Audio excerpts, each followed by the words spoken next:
அடியாச மச்சான் வாங்கி தந்த மல்லியப்பு அது தானாகத்தான் தந்ததம்மா புல்லரிப்பு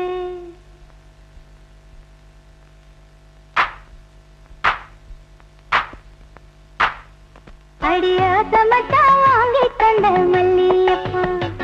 அது தானாகத்தான் தந்ததம்மா புல்லரிப்பு ஆசை மனச தூண்டி அது மாம நினைப்ப கூறும் அடி பேச்சியம்மா மாரியம்மா சேர்ந்து கும்மியடி ஏ மாமனுக்கு தூது விட்டு பாட்டு சொல்லியடி அடி ஆசை மச்சான் வாங்கி தந்த மல்லியப்பு அது தானாகத்தான் தந்ததம்மா புல்லரிப்பு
அடியாச மச்சான் வாங்கி தந்த